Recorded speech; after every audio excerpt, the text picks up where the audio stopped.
une vue éclatée de cette masse cardiaque qui présente les deux volumes gauche et droit, c'est-à-dire d'une part l'oreillette gauche et le ventricule gauche, et d'autre part les cavités droites du cœur.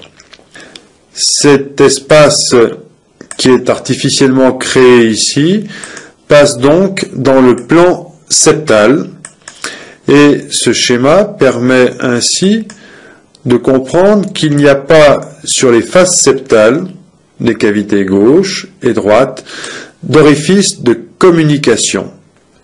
Il n'y a donc pas d'échange sanguin gauche-droit à l'intérieur de la masse cardiaque. Cette vue du cœur, cette vue antérieure du cœur et des gros vaisseaux, montre la disposition du tronc pulmonaire et de l'aorte ascendante au-dessus du cœur. Et dans cette disposition, voyez que l'aorte ascendante semble naître des cavités droites, puisqu'elle s'interpose entre la veine cave supérieure et le tronc pulmonaire. En réalité, l'aorte est bel et bien dans le prolongement du ventricule gauche, et pour comprendre cette disposition tridimensionnelle du ventricule gauche et de l'aorte, il faut se reporter à une vue supérieure des gros vaisseaux. Il y a en effet une torsion de la trajectoire de l'aorte autour de celle du tronc pulmonaire. Voici le contour du ventricule gauche et du ventricule droit. Voici l'orifice de l'aorte et celui du tronc pulmonaire.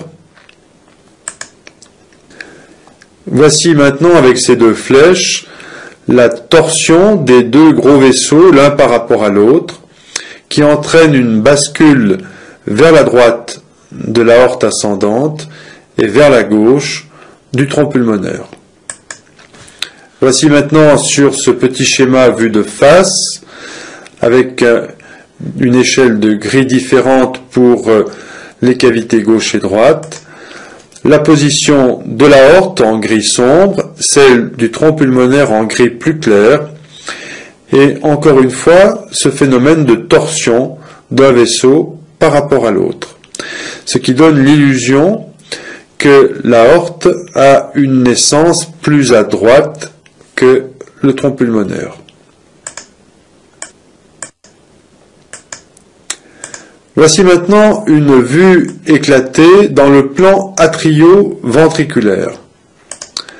Si l'on sépare ainsi le volume cardiaque, en laissant sur la droite du schéma le bloc des deux ventricules et en arrière et à gauche celui des deux oreillettes, on fait donc apparaître ce plan de séparation atrio-ventriculaire, et ce plan est lui marqué par deux orifices extrêmement larges qui sont donc les orifices atrio-ventriculaires, un à gauche, un à droite.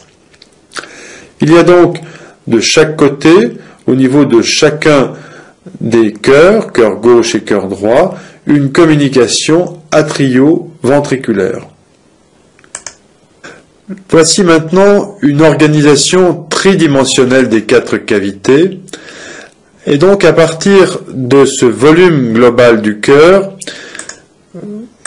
voici ces quatre cavités éclatées, afin d'insister sur la part de chacune de ces cavités dans le volume global du cœur.